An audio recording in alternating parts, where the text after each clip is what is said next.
Hey Lachlan, how are you? Good. How are you? Yeah, good, thanks. Thanks for coming on the podcast. Thank you. When I was practicing more physiotherapy as a long-time listener of this podcast, so it's cool to be on. Yeah, it's great to have you on. I've been looking forward to diving into BJJ injuries. You've got lots of experience with these. You've also competed at the highest levels of Brazilian Jiu Jitsu. You've coached top-level competitors, and you've seen and experienced that as well as studying knee injuries in your PhD. Lots to explore in the podcast, and really look forward to diving into all that, into your experience, into the research, and giving people that are listening lots of strategies and tactics that they can use to successfully treat their BJJ athletes. So really excited to have you on and have a chat about all that. Sounds great. Looking forward to it. Just in case, because I might get quite a few jiu-jitsu people that listen in as well. And I'm just going to say, please don't message me with all your injuries and asking me what you should do about your sore knee or shoulder or anything like that. Yeah, I'll just start with that because I already get some of those questions, and I usually just say, it's hard to say online. You need to see a professional. I'm not really practicing anymore. Just full-time jiu-jitsu now, but hopefully I can provide some insight into injuries in jiu-jitsu and some other things. Yeah. Let's go back a little bit. It's 2015, 2016. You were competing at the highest levels of BJJ. You were coaching. You're also working as a physio, and you were completing your PhD. You had a lot on your plate. Talk to us a little bit about how you actually fitted all that into your life at that time. I don't even know how I fitted all that out. Let's say 2015, 2016. I got into my third year of my PhD, and I was competing jiu-jitsu at the time. I'd be studying and doing that, and then I'd be working as a clinician as well. And then probably able to train really usually once a day in jiu-jitsu. And then whenever I could, I'd try to fly nationally or internationally to competitions to compete. I competed in 4 years. In my third year, I took a 6-month break to go to Brazil and train. It happened to allow me some time to write some papers, and it wasn't fully off. The good thing about when you're trying to train a sport at a high level and you're doing something like a research is you can do that lying down, or you can be resting and recovering whilst you're doing some of your research. Let me get some papers published and so on, and then I came back and completed the final study of my PhD. So you were pretty busy at that time. Talk to us a little bit about the background. What did you do your PhD on? You've had Jill Cook on.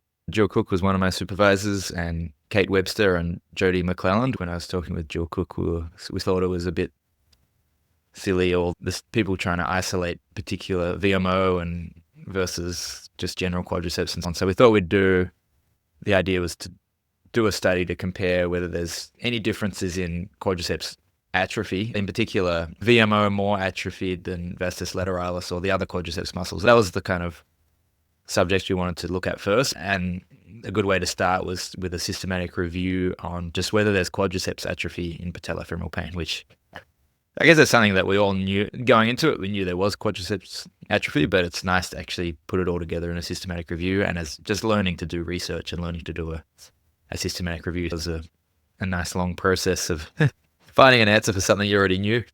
After that, then did a validity study using ultrasound to measure the size of the individual quadriceps muscles. I did a study comparing the ultrasound measurements to MRI measurements to see if it was a valid method. And then once we found there was some validity in using that method, then we got a whole bunch of people with patellofemoral pain and compared them to people without patellofemoral pain, measured the quadriceps, and found that the atrophy was throughout all the quadriceps muscles and it wasn't isolated to vastus medialis. I guess suggesting that there's a global quadriceps inhibition and atrophy versus isolated VMO issues. And then the last part of the PhD was I had to work out what do we do to follow up from that. And I don't know where, I've been reading somewhere about blood flow restriction training. It's reasonably well known now. Back when I was looking at it, it wasn't well known. I read something about it being good at strengthening, like it can create hypertrophy and strength gains at lower loads than traditional strength training. And I thought I just somehow matched the two. I said, that could be an interesting one to do for patellofemoral pain, because obviously like we want to strengthen the quadriceps. We already know that quadriceps strengthening is actually an effective treatment, but it's one of those things you read the papers and you know that quadriceps strengthening works, but then when you have a patient in front of you, you recommend strengthening and then they'll get flared up because it's hard to manage how much load to actually give them. And I thought, maybe in this case we can go a lower load, put the blood flow restriction in, they get their strength gains without overloading the actual joint, which had a slight treatment effect overall. My takeaway from the actual study was that I would just do normal quadricep strengthening. I think if you had someone who was flaring up, you could then possibly try blood flow restriction. Even like they are someone who does flare up, then blood flow restriction, they actually did do well in getting stronger even using lower loads. On that end, it was good. It was just like the actual outcome of pain and improvement was not necessary. I don't think it was not significantly better than just doing quadricep strengthening. That's what we ultimately usually want, is a reduction in pain or like an improved function, but we didn't find that much. But we did find it was good at strengthening the quadriceps. You can use that as an adjunct to your treatment. And what was your control group? You had your blood flow restriction training, and then your control group, was that another group doing the same exercises without blood flow restriction, or a control group doing no exercises, or what did you have to compare it to? We compared it to just a traditional strength training program. We took their 1RM and then we tried to go 70% of that, and then we would reassess that and increase it as need be, I think it was over 8 weeks. But if they had pain, then we'd had to drop it to whatever their maximum, their amount they could do with that pain. If it ended up being 30% of 1RM, then that's what it would be. I guess we're pretty careful. I think that's what we do clinically anyway. If someone's got pain, we often don't just push through, although there may be some cases where you do, but often you try to find a level below that and then build up, as you should with research, really. I think you want to compare to what people are actually doing clinically to see if your intervention is actually better than what the current best practice is. Blood flow restriction at around 20 or 30% of 1RM versus no blood flow restriction at up to 70, depending what pain would allow. We looked at VMO, and at that time, there was a lot of people targeting VMO with biofeedback, EMG, really trying to get VMO firing or working. That was one of the key areas that a lot of people were focusing on with knee pain. What did you discover about VMO when you did your studies? I think the literature on like the muscle timing, whether it was delayed, some studies said yes, some said no. Maybe there is some slight delay in the actual activation of it, but I guess that, first of all, is that true? Maybe. Then if it is true, what do we actually do about it clinically? Can we actually isolate this one muscle and make the VMO work more than the other quadriceps? My thoughts were that seems ridiculously challenging to do. Like I would generally consider myself very body aware, and most of our patients are not going to be to the same level as a physiotherapist in terms of aware, like even what the muscles are, when they're activating, when they're not. And I don't think I can make my VMO activate without the rest of my quadriceps. It's just a question of, can we do it? First of all, is it actually an issue? Maybe. The quadriceps atrophy suggests that it wasn't that much of an issue. If it is, can we actually change that? Or does just doing quadricep strengthening work? And we already know that doing quadricep strengthening works. My advice would be to just do quadricep strengthening. I'm sure there'd be some people who might argue that, and that's fine, but that's my suggestion. Yeah. Brilliant. Why don't we have a bit of a chat about BJJ now, and maybe if we give some of the listeners a bit of background on what BJJ is and some of the injuries that BJJ athletes actually experience, that sort of thing. It's basically submission grappling. Like the goal is to try and get your opponent in a submission, foot lock or an arm lock or a leg lock or a choke or strangle, as some people like to be pedantic about calling it. And basically the aim is to make your opponent give up, basically. So you're putting them in a position where they're like, if I don't give up now, I'm going to get injured or choked. In a competition, that's basically the goal, right? Like you're getting to a position where you make them go, my arm's extended, I need to tap out. Otherwise, my arm will break, or I need to tap out because I'm getting choked, and otherwise I'll pass out. It sounds, probably if you have never done it before and you just listen to that, it sounds horrendous. But it's actually, if you're practicing it properly, and different to a lot of other sports, I think, where you can, especially I'm an experienced black belt, but I can probably move at like 50% speed and effort and still be very effective and handle most people. You can be very relaxed and flowy and not necessarily be putting a high stress on any of your body. Obviously, you are trying to get your opponent in a submission, but even then, when you're just training, ultimately, you shouldn't be trying to actually break your opponent's leg or arm or cause any serious damage with your training partners. You're trying to just get them in a position where they recognize, okay, you got me, I'll tap, and then we start again. The closer you get to the higher level competitors, the more they're willing to risk. That's how if you're wanting to compete at a world championship level, you need to know, under a bit more stress, can I get out of this arm lock or leg lock? Like when someone's really trying to put it on. Obviously, the closer you get to a high-level competitor, the more risk they're probably taking in their training. I think that's a really nice introduction to BJJ and sums up what's happening in the sport. Basically, your goals are to try and submit or get the person to tap out using different locks or chokes. But normally in training or even in a competition, you're not looking to injure them. You're just looking to try and get them to tap. The biggest injury risk is probably very early on, just from you don't know what you're doing. You tense up way more. If you go very frantic, often it makes your opponent go frantic as well. And then there's much more likely that injuries are going to occur. Usually between two experienced people, injuries are quite rare, unless you start getting in that highly competitive environment where, as I said, people are going to take higher risks. When physios out there are treating BJJ athletes, what are some of the issues or challenges that they're going to face when they're trying to get their patients back to being able to train, being able to roll or spar, or back to competition? I'm no longer working clinically. It's pretty much just full-time jiu-jitsu now. I've got a instructional website. I teach jiu-jitsu a lot. I still see a lot of injuries, and I usually handball them to someone else as quick as I can. But the challenge for a physiotherapist is, unless you've done jiu-jitsu, there's a lot of terminology and positions, and if you haven't done it before, it's very hard to understand the mechanisms of injury and what your patient can actually go back and do. I've got an LCL tear right now, and I tore it like 3 weeks ago.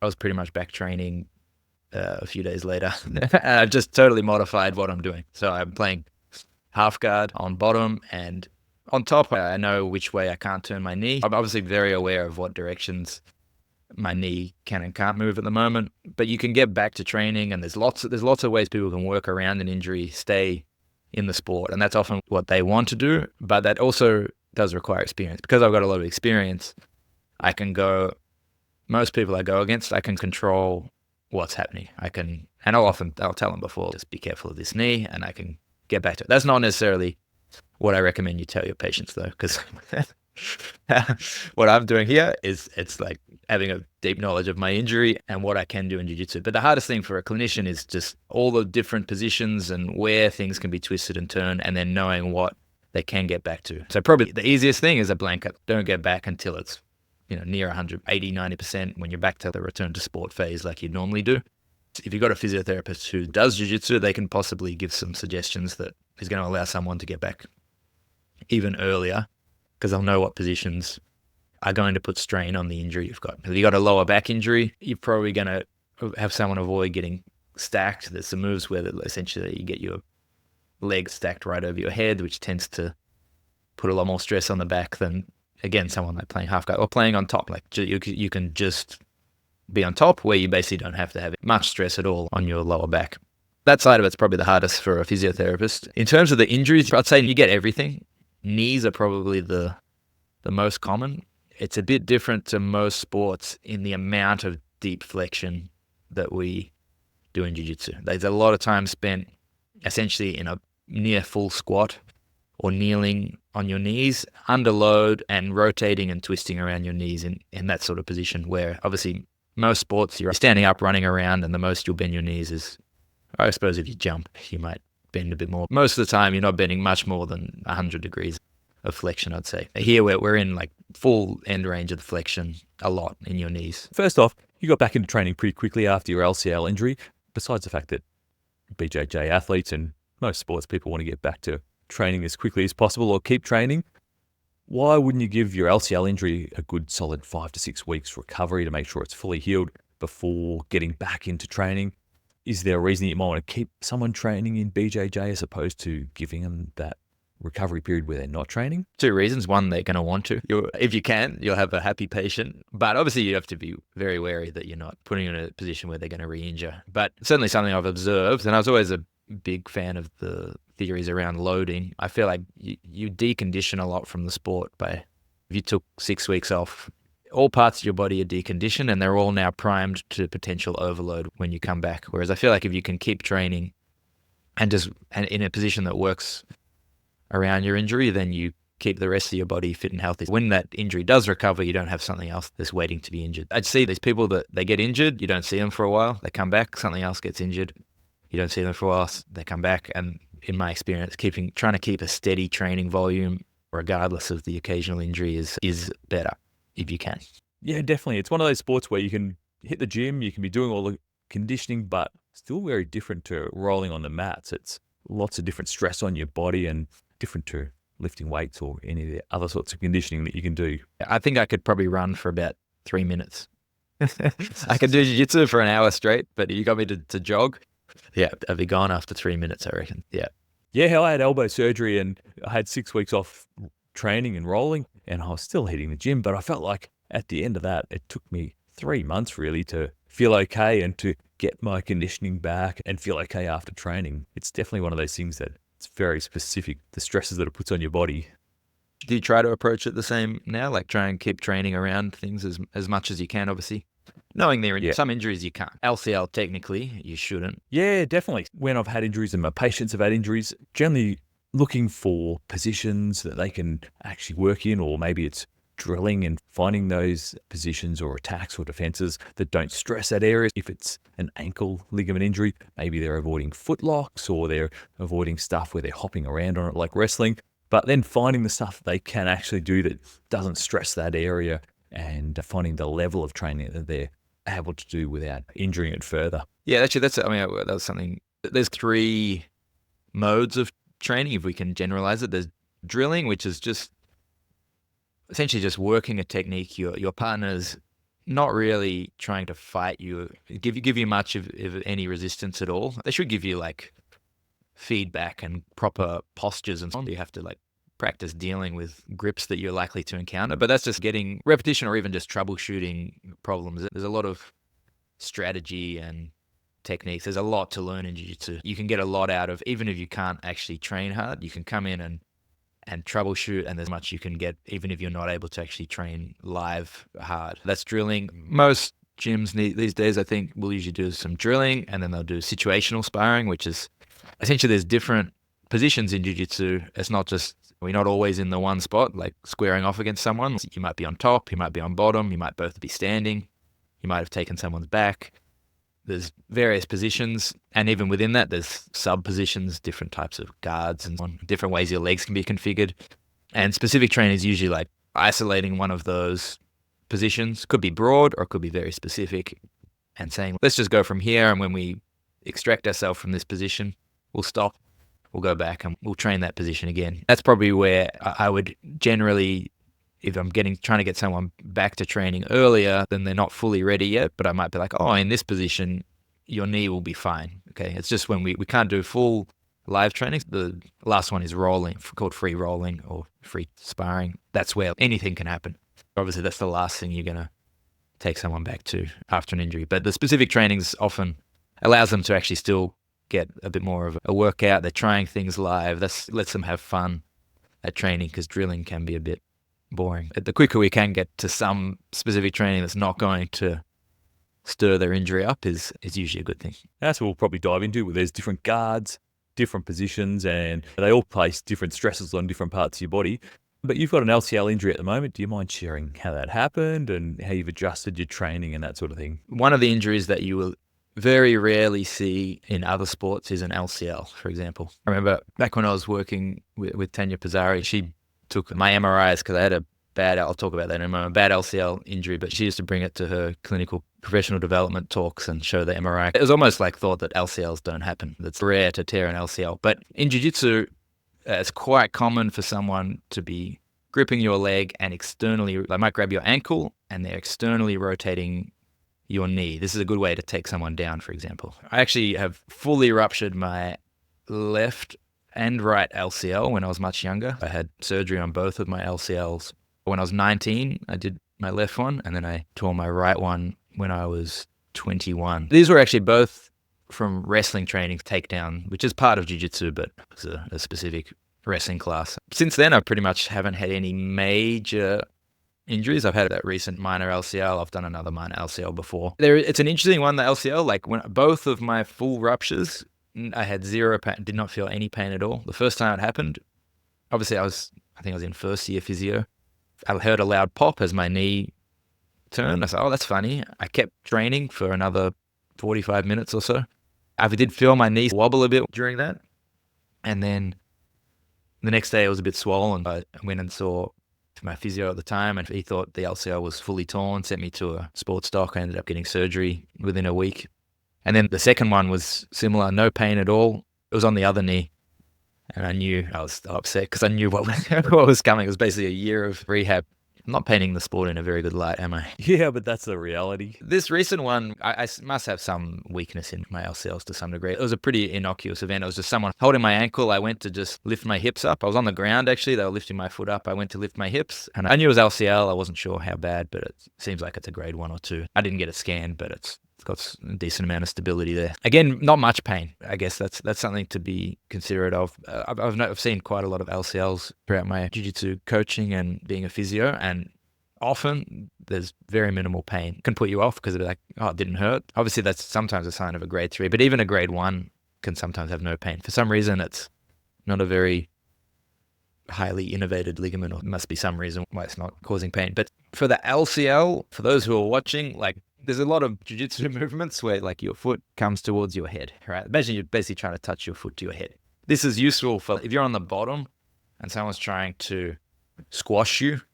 You usually want to try and get your legs in front of them to push them away. So if you can fold your foot to your head, pretty much, that's going to allow you to get your foot in, and then you can push them away and make some space. That's one way. Some people get injured by trying to fold their leg in front like that. But also, obviously, when you've got an injury, like right now, I'm not doing any of that motion. When I'm on the bottom position, I'm just trying to keep my legs low down and latch onto my opponent's leg, and use a position called half guard to try to sweep. You do have to be a little careful with the LCL. If you can imagine, if you had a weak, an injured LCL, even just if you want to go to stand up and you fold your leg and you try to come up over the top of that leg, there's a certain point where your LCL actually takes a bit of strain. Some people injure that under tension. I've seen some people injure that. But when it's an injured ligament, you've got to be careful, even just getting up like that. Usually there's bottom position, top position. When I'm on top, I'm just wary not to allow my knee to go outside my ankle. As long as I keep my knee inside my ankle, I can run left and right, I can pivot, I can do all that, and I don't feel any LCL stress. I'm just very acutely aware not to let anyone push my knee outwards. I can almost do everything from top position unless if someone starts to grab a hold of my leg and try to do anything, I'll basically just stop there and say, okay, let's stop, and I'll start again. I'm trying to just actively avoid them grabbing my leg. I think if you're very experienced and you're training with partners that you trust, this is something you can work around like that. But generally, for the most part, I'd just tell people to take the amount of time until it's pretty much back to a return to sport sort of thing that you would normally do, and then give them the all clear. Probably with some advising them that you can go in and drill beforehand. Just be wary with most jiu-jitsu people. If you tell them you can go back to training and drill, they're probably going to train. Everyone will, at least from my experience, people will push it a lot further than what you tell them as a physio. I think if you tell them something conservative, they're always going to do a little bit more. Yeah, there's always that temptation. You can say, oh, you can do a bit of drilling, and next thing you know, they're rolling and going a bit bananas. Look, most of the people I've seen that do that, they actually end up, most of the time it's fine. Most of the time it is okay to push yourself a little bit, but obviously that's within reason. All right, let's talk a little bit about the sort of common injuries that you see in jiu-jitsu. What are the most frequent ones, do you think? So with the knee, basically all ligaments. PCL is pretty rare, but ACL, particularly when you see people like doing takedowns. So when you're both standing, trying to put someone down, obviously it's pretty easy to have someone collapse across your knee. ACL is pretty common. MCL as well, same mechanism pretty much.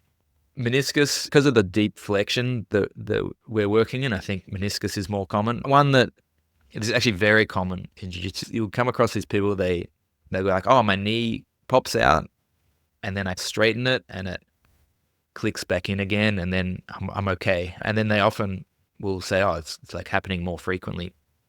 But I had a few people like this, and they would often go and get an MRI, and it would come back with showing nothing. They'd be like, I got an MRI and nothing came up, so it's not meniscus. And then I had one guy who managed to get an MRI when it felt like it popped out, and he managed to go and get an MRI when it was popped out.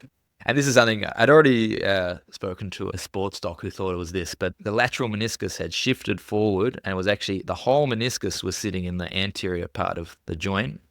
And then for whatever reason, like these people often can like straighten it around. I don't know if I saw much of this outside of jiu-jitsu. I'm sure it happens in the general population as well, but that's something to be aware of, because they're often pretty frustrated actually, because they're like, I went and got an MRI. They told me there was nothing wrong, because when it's back in position, it often looks good. I did have one sports doctor I was talking to who was able to he said, well, if you look really closely on the MRI, like the attachment for the meniscus looks like there's there's some issue with this. I'm not amazing at reading MRIs, but there was some issue with, he could see it. Once he knew what he was looking for from the clinical presentation, he was able to find it. But most MRI technicians who are just looking, MRI this knee and tell me what's wrong, would not be finding that. If you're finding someone with recurrent, at least this sports doc referred to it as a subluxing lateral meniscus. Yeah, that was an interesting one to me. I wasn't sure if I believed it until I saw the MRI of it actually sitting out. I don't know, have you come across some people who've had that?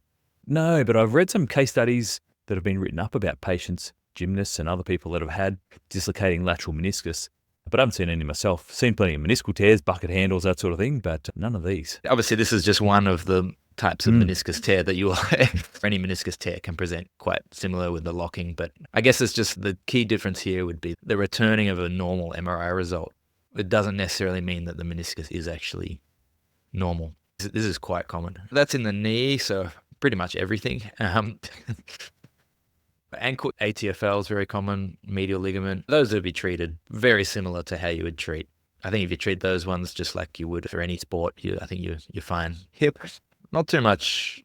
I haven't seen too many hip issues. Lower back's pretty common, like your normal lower back things. In jiu-jitsu, there's probably two things that tend to put a bit more stress on the back. One is some people do a lot of inverting, which is you roll your legs over your head almost. You can spin under your opponent and get some good angles to attack from, but often people who do this a lot will complain of back pain.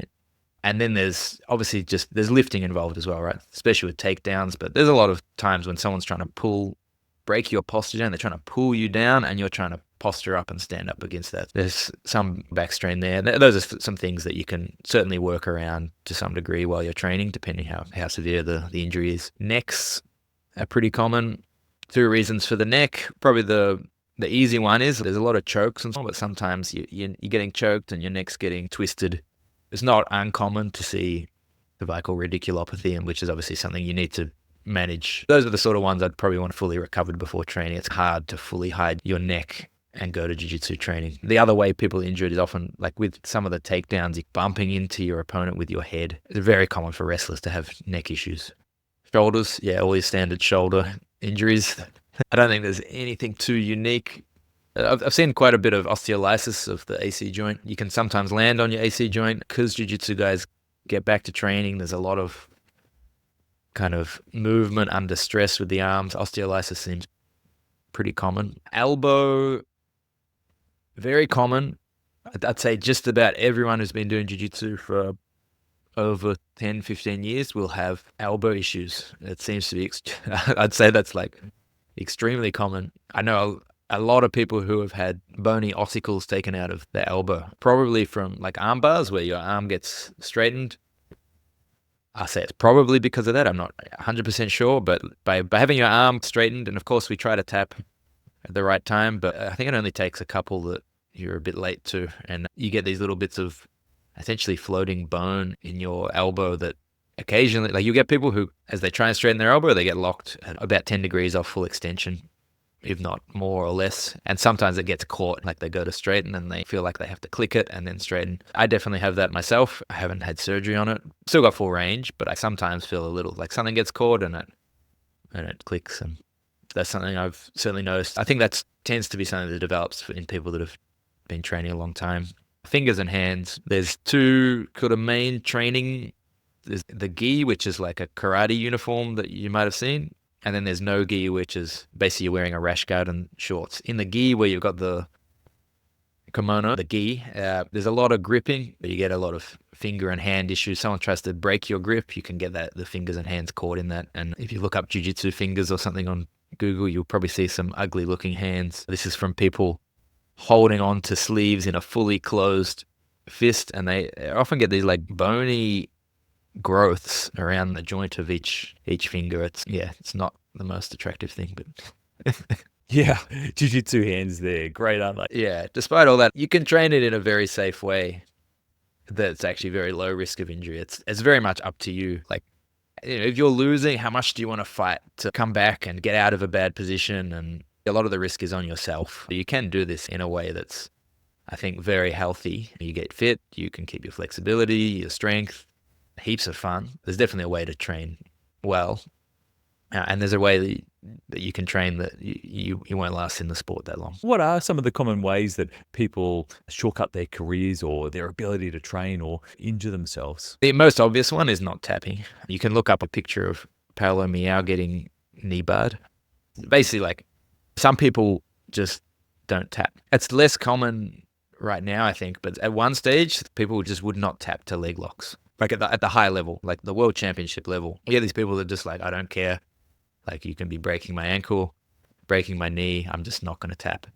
And if you look at this picture with Paolo Meow, he was one of those. He never tapped to a leg lock or a heel hook or anything. Probably he's being knee barred, which is like a move that hyperextends your knee, and his knee's probably in a good 20 degrees are all gone, and he didn't tap. He eventually got out. I think he even won that match. Yeah. It's actually amazing to see, like, not only can people withstand some of these things, but they'll often be able to keep competing.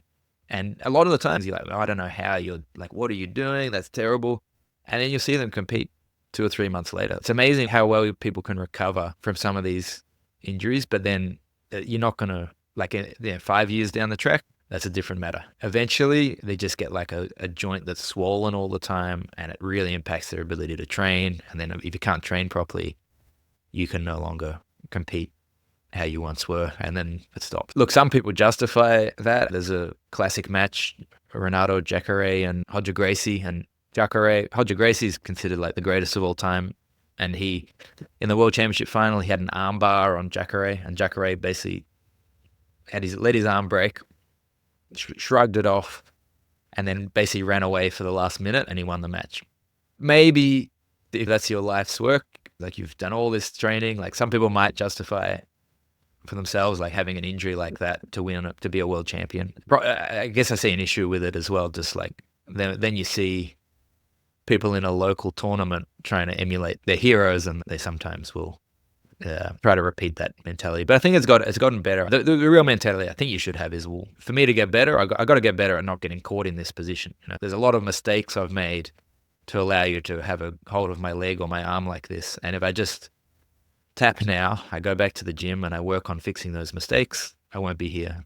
And then that's the pathway to improve. I think that's the healthy mindset. So we're talking about not tapping is one way to get injured and have a pretty short career. I think just the speed and pace of your training, it's probably not a politically correct term, but people use the term spaz. Like, people just like moving around very fast with minimal goals about their movement. Everything you do should be really deliberate. Like, I'm gripping this leg because I know when I grab that leg, he can't put the foot on me, and then I can start to advance my grips. So everything should be deliberate, which allows you to play this slow style. And I think that's the key to a longer career. Slow is fine. When you're moving very fast, that's when things unexpected can cause injury. Slow, even, I think you can put a lot of strength behind something as long as it's applied slowly. I don't think it's too likely to cause injury if you're actually, like, if you're using high effort, but in a slow, controlled manner, that's fine. When you start adding a lot of speed, it starts causing issues.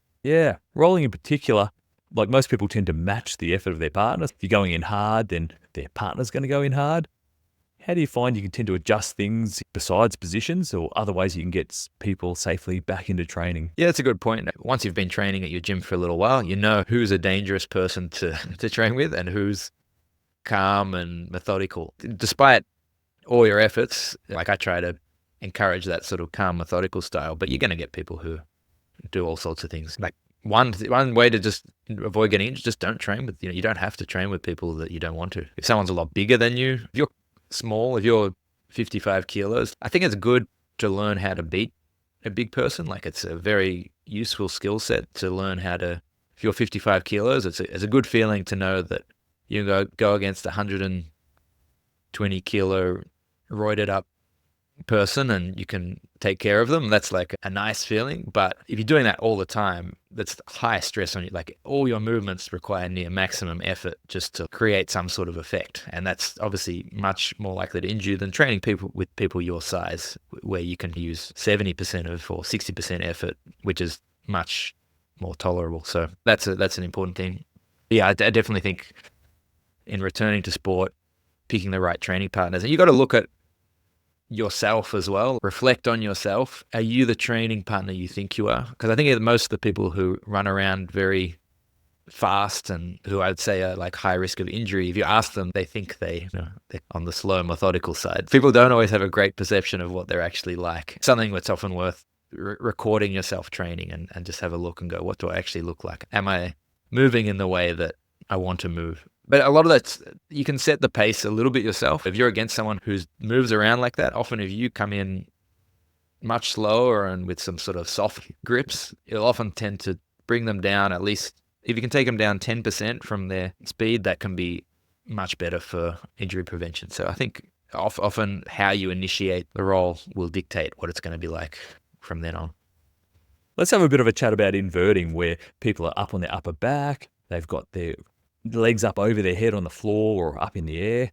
And you mentioned you do a fair bit of it and it was a big part of your games. Do you think that overall, is it a safe position for people to train in, or what are some of the prerequisites that make it safe, and when do you tend to avoid it for your athletes? Yeah, good question. I think, first off, I think there are some flexibility prerequisites before even considering doing inverting. If you're not flexible and your feet are being pushed above your head, your neck's probably going to be the one that takes most of the strain. Imagine you got like not a very flexible lower back, not very flexible hamstrings. Your feet are being pushed back here. You're going to get rolled back and your neck's going to get jammed up. I've seen quite a lot of very stiff people just from their feet being pushed above their head, basically having their neck jammed up, they get an injured neck. Then if you do have the flexibility requirements where you can put your feet above your head, and if you can still lift your head up and down off the mat, I'd say that means you've at least got some slack left that you're not fully jammed up. If it's done well, there's very minimal stress on your body. If it's done offensively, I've set up some good grips and I'm now inverting to improve my positioning. I'd say that's quite safe. You can also sometimes be forced to invert as a way of preventing a worsening position. Like someone's about to pass you. I'm trying to say this in a way someone doesn't understand jiu-jitsu. They're about to squash you very bad and you see an opportunity to put your leg in front of them, but now you'll be squashed, but your leg's in front of them. Basically, that's like the inverted position.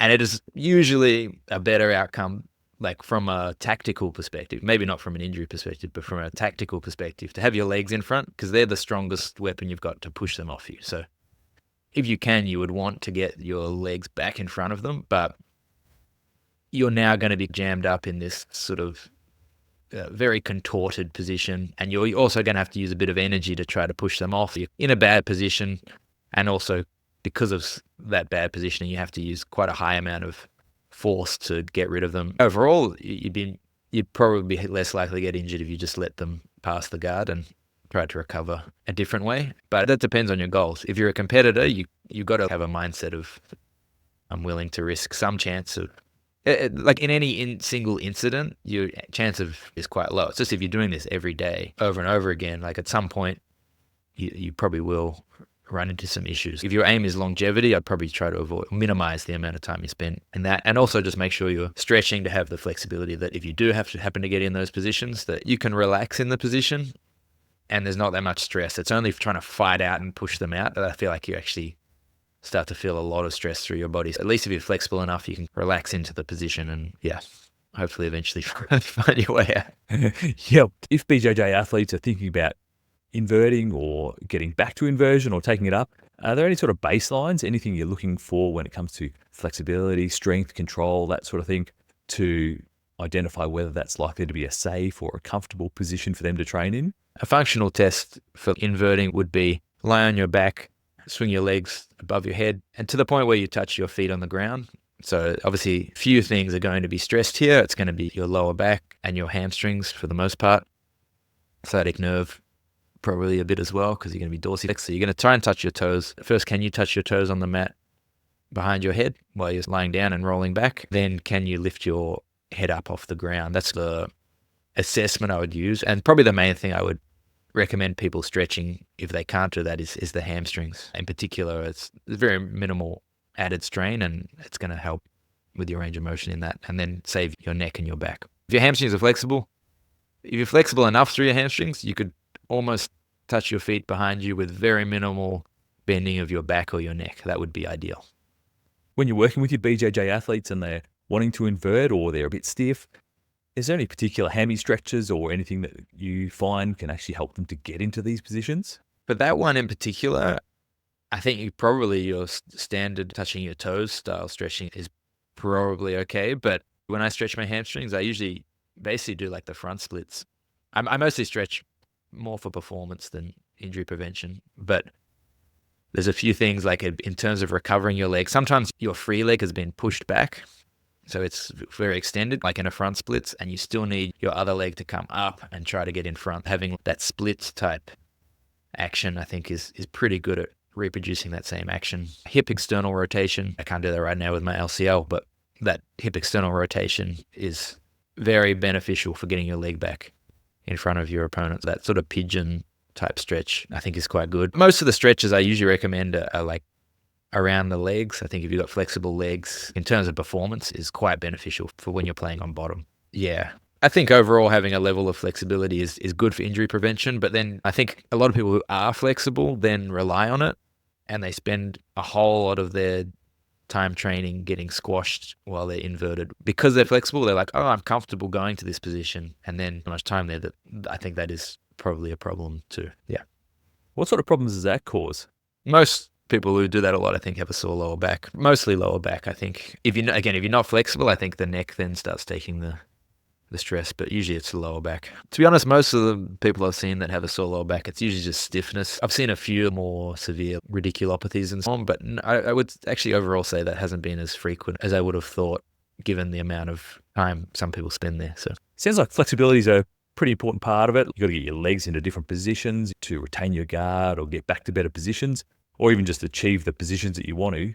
But what about strength and conditioning? How does that fit in, and what sort of requirements do you think you need from a strength and conditioning perspective? Or is it as important as flexibility, or more important? Where do you think that sits? That's the one thing that in the literature has been pretty consistently shown to reduce injury risks. I would say for most people, I'm saying people should do. I actually don't do any strength and conditioning, but that's do as I say, not as I do, right? It's a good idea. It's having strength just means if you do happen to find you're about to get twisted in a funny position and you've got the ability to some strength to redirect whatever the limb or your neck or whatever it is that's about to get put in a bad position, I do think that's helpful. Something that almost no one ever does is neck strengthening. I do think probably worth a little bit of that without going too hard. I think with a lot of these things, people go, oh, I'm going to strengthen my neck, and they do it like they're about to do a 1RM of some wrestling bridge, and they end up making it worse. And the other time is people, when they get injured, they're like, oh, I'm injured now, I'm going to strengthen my neck. And then obviously there's a lot more risk with managing the load that you put through. I think because people are going to be pulling and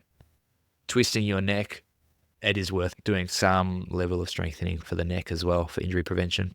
But most of the strength, again, most people in Jiu Jitsu are probably interested in it for the injury prevention point of view, but also for performance, I think is important. In Jiu Jitsu, a lot of people say strength doesn't matter, which is obviously false, because obviously technique is supposed to be the ultimate thing, which if your technique's good enough, you'll beat anyone. But I think you want a level of strength where you can move. You might not be able to move your opponent. If they're much stronger than you, you can't move them. But you need to be strong enough that you can move yourself around them. You need to be strong enough. If you get a grip on their arm and you want to pull, if you can't pull them to you, then you got to be able to pull yourself around them. There's a certain baseline level of strength that I think is massively important for performance. And then anything beyond that is a bonus.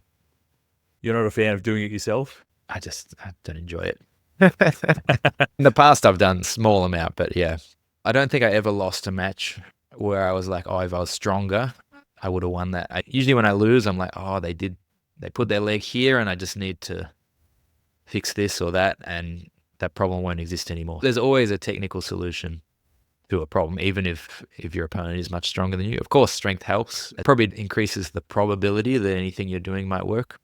If you're trying to do a move and you're 10% stronger, then it's much more likely to work than if you were 10% weaker. All right, so we've talked about inversion. Let's have a chat about leg entanglement, where you're using leg attacks or positions where you're trying to get locks on the person's knee or twist them with heel hooks. Is there anything particular around leg entanglement that you think it's good for physios to know that can contribute to injury, or that would be good for people to know? Probably like for the LCL, just knowing like how you're going to injure an LCL. One position, it's called 50-50. A reasonably common way to injure your LCL is in this position called 50-50, where you're basically standing up, but your leg's trapped, and someone's trying to put you, they're on the ground and you're on top of them, but your leg's caught and they're trying to twist your knee outwards to tilt you over and get on top. If they're doing that to your knee and you're trying to stay up, then it's your whole leg's being externally rotated, and that can cause an LCL strain. Just simple awareness. If my knee's being turned out, I need to accept it, actually. Just go with it. It's worth keeping your knee intact and giving up position. It means the other person does get on top. And then next time you got to find a way to keep your knee pointed more inwards so they can't twist it out. LCL's reasonably common. Otherwise, most of the leg injuries from leg entanglements are actually usually then just come from not tapping. You need to be aware of heel hooks. A heel hook is a move that sort of attacks the knee and the ankle a lot of the time, and it's a rotation of the foot, or of the foot, which then rotates the tibia, as combined with a bridge into the knee, which puts usually some medial or lateral pressure on the knee, depending which side of a heel hook you're doing. The issue there is often, like if someone hasn't trained with them before, like a heel hook, often there's no pain. I think people a lot of the time when they want to tap to a submission, they're waiting for it to hurt. Oh, my arm's straight. When it hurts, I'm going to tap out. The person's holding my leg when they're twisting my knee, and then when I feel pain, I'll tap and then I'll be okay. But the problem with some of these submissions is it often doesn't hurt. It just pops. You need to develop a sensitivity. You need to sit down with someone, get them to do it to you, be paying attention to, is there tension building up in my knee? And as soon as you feel that, you're tapping to the tension. And then also just, even before that, you got to recognize the grips your opponent. Like when I see that they've got good grips to finish a heel hook, I've already got to be thinking, is this time for me to tap or not? Because if it was a competition, they're not going to be nice and put it on slowly. They're going to put it on very quickly. I need to be good at recognizing early, like when they have the grips and ability to apply pressure. But a lot of it, that is very situational knowledge of what to do. Anything else you think would be good for people to know about before we dive into some other injuries that occur in BJJ? I think wrestling, the stand-up side of it, is probably the highest injury risk. That's certainly what I've seen. That's takedowns. When you're both standing and you're both trying to put each other down, that's where I've seen by far the most injuries. I've basically retired from that aspect of jiu-jitsu now. I've retired from competitions. I don't need to do it anymore. And I just stopped wrestling. In 6 months of wrestling, I'd get more injuries than in a few years of jiu-jitsu. You're now having to put a lot more energy. You grab someone's leg, you got to run them down. It's quicker. You're falling now. In jiu-jitsu, usually most of the time you're on the ground. There's less worry about someone's falling and twisting something because you're close to the ground already. But when you're both standing, you can get a foot caught as someone comes across your knee, or even just your shoulders and neck from going for takedowns. It's very high injury risk. If you want to do it for a long time, minimize that. If you look at the sport of wrestling, there's not many hobbyists that are doing the sport of wrestling. In America and Russia and all these countries that is popular, it's like if you're talented, then you'll continue doing it in your early 20s to mid-20s. If you're really good, you'll keep going until 30s or whatever. You can retire, but otherwise people just stop. I think there's a reason for that. Yeah. Anything else?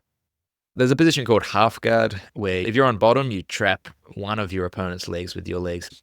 There's lots of there's probably about 7 or 8 different types of half guard that you can play. But as a general rule, you're just trapping their leg. But by trapping their leg, they can no longer run around you and, again, create these sort of frantic movements. This is probably one of the slowest positions and one that requires the least flexibility to play. And it's because it's slow, you can see a lot of the things happening and you can protect yourself quite well. It's often, for a lot of injuries, if someone's coming back, and I'd recommend, like, sometimes first starting, just play half guard for a while. They can't run around, and you don't have to swing your legs in front of their head or have all these sort of frantic movements. It's very slow. There's a lot of like good techniques you can work in there. I think just often that's a good place to start if someone's coming back from an injury. Yeah, that's a nice practical tip. We've chatted about common injuries that occur in BJJ. Are there any other ones that you tend to see that happen in BJJ that are maybe less likely in other sports that physios want to keep an eye out for? Ribs are pretty common. Reasonably common for people to injure where the rib meets the cartilage around here, like a costochondral injury. That can happen usually from trauma or from heavy twisting. If someone's pulling your shoulder back and you're trying to really heavily twist against it, there's a lot of rotational pressure that goes through your thorax that can injure a rib. Most jiu-jitsu people, if you've been training long enough, you've had a rib injury. The key with ribs, if you come back too early on these ones, they'll just flare up again. They're very easy to re-injure. My advice usually to people is come back when there's no pain to do any of your movements for at least a week. So it should be pain-free for a week, and it should be pain-free in training and drill. Like obviously you test it. Can I drill, do all these movements? Yes. Okay, now I'll do some situational training. Can I do these positions? Good. Yes. Okay, now I can go into rolling. If you have any pain, I think you're just not ready for that just yet, because it's very common and very frustrating for people because it feels like not a real injury to some degree. Like quite quickly, you can often breathe. You're breathing normally. Like you can do all your normal things. You feel fine. And then you go back to training. You're like, oh, if I twist, I feel that. It's not ready for that. And then you just got to be very careful of obviously someone just they lock their hands or their legs around your ribs and squeeze. If someone's in a position they can do that, you're going to have to be ready to stop, tap, just tell them to stop. If you tell them beforehand, you hope that they'll be aware of that, but I wouldn't rely on that because people get excited when they're training and they forget what injuries you told them you have. And then again, heavy rotational twisting will also injure a rib. But again, sometimes you can work through. Like my last competition I did actually was the ADCC World Championship. I injured my rib 1 week before that, and I wasn't sure how much I'd be able to do. But I'm here. I'm at the World Championships. So I'm going to try it. Like I did some training, and I realized that if you looked at the whole scope of the sport, I could do 80 to 90% of it, and the 10-20% that I couldn't do, I wasn't really planning to use in my game. I just went ahead and I got through without any injury or anything. You can get through, but that's not what I would recommend. Most people aren't getting ready for a world championship next week. Take the time to let your injuries heal. Yeah, for sure. You've had rib injuries yourself. Anything you found helpful in rehabbing these? Not really. I mean, probably the only thing rehab-wise, I'd say you're going to have to build up the capacity to rotate under load. That's probably the area where they're most likely to re-injure it. I guess there's probably some strengthening you could do like through thoracic rotation, which I've never done that, but just thinking about it, that's probably not a bad thing. It might reduce the risk of re-injury. I think often, probably like what I've done, like you get back to training, you get to the point where you're not feeling it anymore. You're like, oh, okay, I'm good, but maybe there is some more I could do to be strengthening it still to prevent a future recurrence of something like that. Yeah. BJJ is a pretty common activity for kids. It's pretty fun. They tend to love it. With kids, is there anything you tend to emphasize or you think is important for physios to know if they're treating kids that are doing BJJ? We have kids class at the gym, but my wife runs them. I don't run them. She's a physio as well, actually. We met through Physio and then we both ended up full-time jiu-jitsu. In terms of injuries for kids in jiu-jitsu, kids, from my experience, they are not good at tapping. When you watch tournament, I'm not sure what age this stops. When there's a submission, the referee steps in and stops it. Your kid's arm gets extended, the referee comes in and they stop it. They don't leave the decision up to the kid to say, yes, I give up and I tap out. As you grow up, your ability to assess risk becomes greater, I think, as an adult. And I think even teenagers are pretty bad with this. So just, that they need to be monitored a lot more, I think, by the coach to make sure they're actually tapping at the right time. I wouldn't say I've seen enough to be able to tell you like what unique injuries would occur in kids. Maybe if your kids are doing it, you might have more to share on that than me, actually. So yeah, definitely one they had to learn was when to tap. And they also had to learn how to apply submission slowly. They just want to rip a submission. They're like, oh, there's an armbar there. They just want to jump on it and throw the armbar. And before you know it, they've hurt the other kid's arm. So that was one that we spent a fair bit of time focusing on, like slowly applying submissions rather than ripping them. And then teaching what it feels like to be in a position where you should tap. I think Most kids tend to just roll around, be pretty flexible, and as long as they've got supervision when it comes to submissions, I think they're pretty good. Yeah, they seem to be able to just bounce around and be okay somehow. Yeah, that's right. They tend to bounce back up and have a laugh and walk away. Yeah. So that's all right. Let's have a chat about older athletes. Older athletes, another reasonably common injury is a pec major tear from arm bars. And that tends to happen usually it's someone in their 30s from my experience. It doesn't tend to happen to the 20-year-olds, but basically with an arm bar, it's the elbows being straightened, but the shoulder's usually in about 90 degrees flexion as well, and you're fighting that, like a horizontal extension of the shoulder occurring at the same time as the elbows being extended, and fighting someone who's trying to pull that on pretty hard. It's like a high eccentric load on the pec.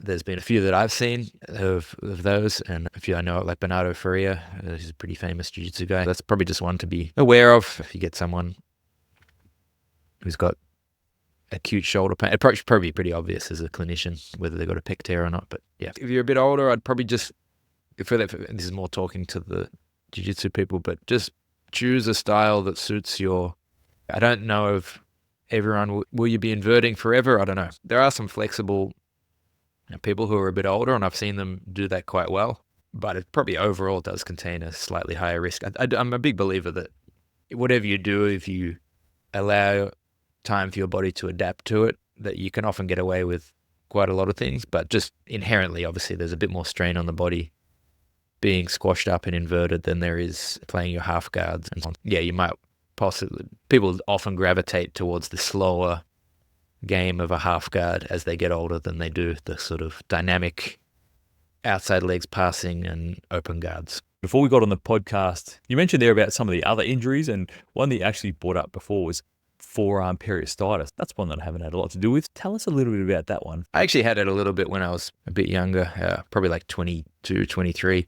Occasionally you get like someone who will complain of just generalized arm pain. They'll train and it tends to build up during the session, and then for 2 or 3 hours afterwards, it'll just ache. And that was my experience as well. And then it'll feel fine, like no problems. Once after that's sort of settled down, like you're able to go about all your daily business and everything. You don't even know you've got an injury. Next time you train, a little bit into it, it starts to build up. And it's basically, it's the equivalent of shin splints, but it just happens that particularly in the gi, I think, like when you're doing a lot of gripping and pulling, like you can essentially overload the attachment to the bone. That's just something that graduated. You got to bring them right back, gradually load up, and they'll often recover. Okay, but just turning up to training and training until it hurts won't be enough, because by that point you've usually irritated it, and then you in this constant overload cycle. So you need to bring them right back and build up slowly.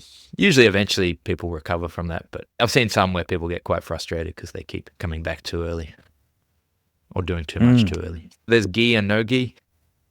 Do some more no gi, because you can't pull it. Like when you're in the gi, you can grab. It's like a material, and you can put all your force in. When you've got a good grip, you can pull at your maximum force. In no gi, you're usually holding a wrist or an elbow. It's and it's sweaty, it's slippery. If you pull at your full capacity, it usually just slips off. You're actually forced not to exert maximum pulling strength. That might be something that allows them to train a lot still, but reduces the load on that area. Yeah, that's a nice one. All right, let's talk through returning some people that are injured. If you want to choose a meniscal injury or some sort of knee ligament injury that we could talk through, if someone's coming in, they're going down a non-surgical pathway, how might you think about their return to training, their return to play, return to rolling, that sort of pathway? Yeah, I mean, obviously it depends very much on the grade of the injury as well as to the timeline. If it's like an acute injury, there's going to be a certain amount of time that you just not training while you allow some attachment of the fibers to occur. And that's where you're going to do all your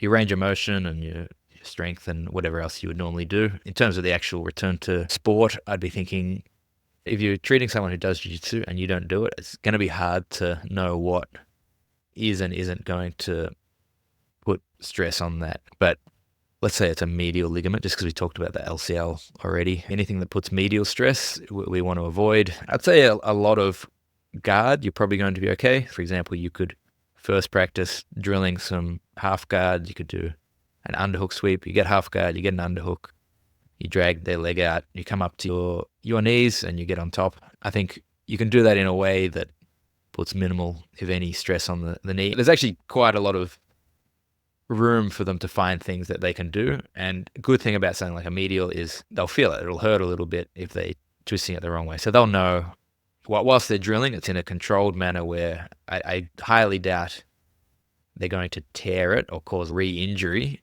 whilst they're testing what moves they can and can't do, right? And because they're doing it with minimal resistance, that way they can find, okay, I can do this, it doesn't hurt, I should be able to do that. And obviously you pay attention to whether it's sore the next day. Maybe it feels fine, and then the next day they're very sore. We need to possibly adjust it based on that. But you'd be doing drilling, and then by doing the drills, they're probably also getting an idea of what positions they can and can't do in the situational training. Usually the things that they can drill early, and obviously as it gets better, they can drill more and more things in a pain-free environment. But the things that they could do early on with no pain, will also often be the things that they can start putting live resistance in earlier as well. I try to start covering more and more different positions with specific training, and then when I feel like they've covered, like they've got a game plan on top, a game plan on bottom, then I'd probably be happy for them picking the right training partner, someone that they know quite well. I'd be happy for them to start going live in some rolling and just trying to funnel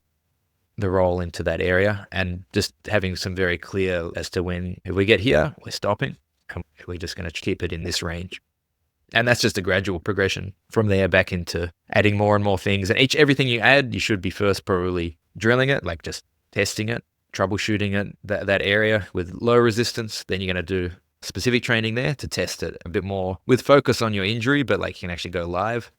And then once you know that you're good with that, you can implement that and add that into your actual training. It's very hard to give a timeline because it's going to be different for everyone, but it's very different, the experience of the practitioners as well. A white belt, someone new, if you got someone who's 0 to 2 years into the sport, I would be much more conservative than someone who's been training for 10 years. If they've been doing 10 years, I trust that they will, for the most part, they know how to control their opponent and how to control their own body during most of the movements they're doing. It's going to be a lot quicker.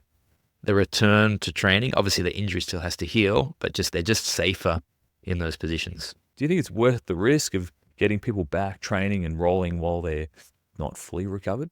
Depends what it is. It depends what the risk of re-injury is. If it's a major ligament of the knee, let's say an ACL, they've had surgery on their ACL and they want to come back and they want to do wrestling early, I'd be pretty hesitant for that, because if things go wrong, I know what it's like to go through a knee surgery. It's horrible. I would not want to go through that again. I'd be much more conservative there. If they had a grade 1 MCL, if it turned into a grade 3 MCL, that would suck, but it's still not as bad as getting an ACL tear, for example. I'd be a little more lenient in returning there. And if it was something like a meniscus, which obviously sucks, it's not a fun injury to have, but for the most part, I'd be happy for them to push that a bit quicker as well. You as the practitioner have to be on top of like how they're actually recovering and feeling. If they're training and then they're getting very sore the next day, I think you need to be adjusting, as long as you're monitoring that. And you got to know the personality of your patient as well. If anything, I'd say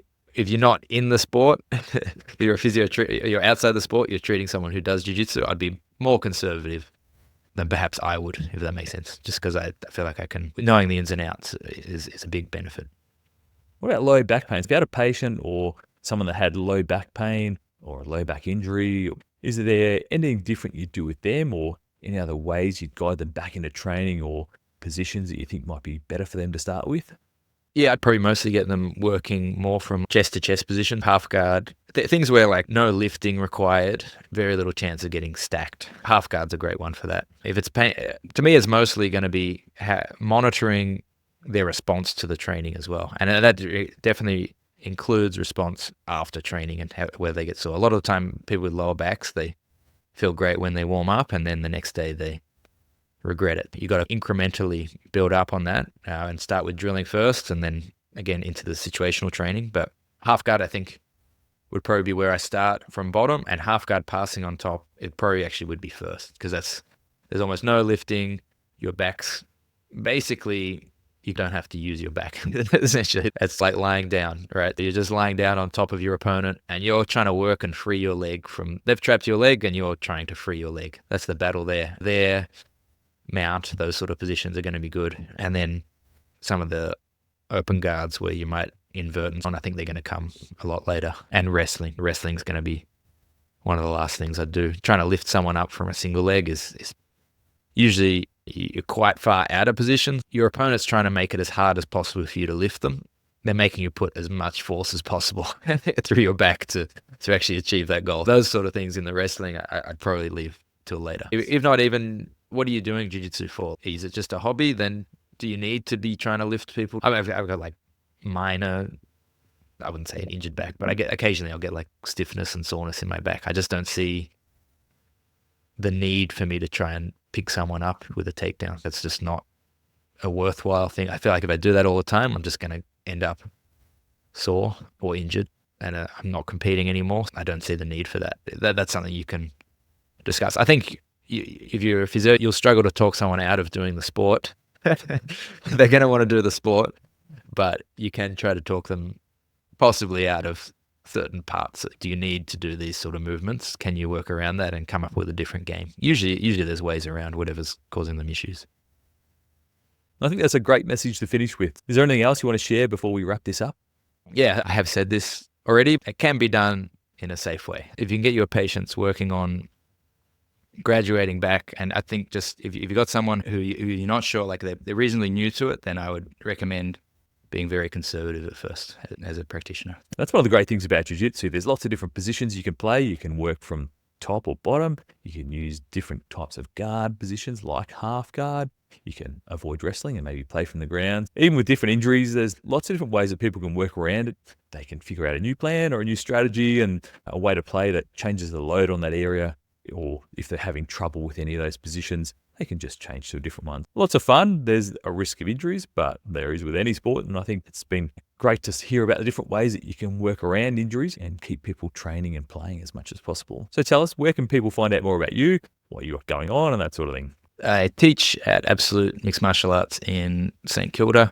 I have an online training website. I have a whole bunch of different courses on all aspects of jiu-jitsu. That's the website submeta.io. As I said earlier on, I'm not practicing as a physio anymore. You can't find me for that. There's people around Melbourne that we use. There's a guy, Black Belt Rehab, who's in Melbourne, who actually is not a physio. He's a myo, but he's doing his PhD in loading, and he's quite good. I often send a bunch of our guys there. He's quite knowledgeable, but yeah, there's lots of good practitioners around. Fantastic. I really appreciate you coming on. You've obviously got a lot of experience as a physio and the academic side of physio as well with your PhD, the clinical side. You're highly trained in BJJ and Qing BJJ as well. Awesome to get you on and combine all that knowledge and be able to share it with people, and they can help their patients to be able to train safely and get them back and successfully. Really appreciate you coming on and sharing all that with us, Lachlan, getting your insights. So much appreciated. Thanks for having me on.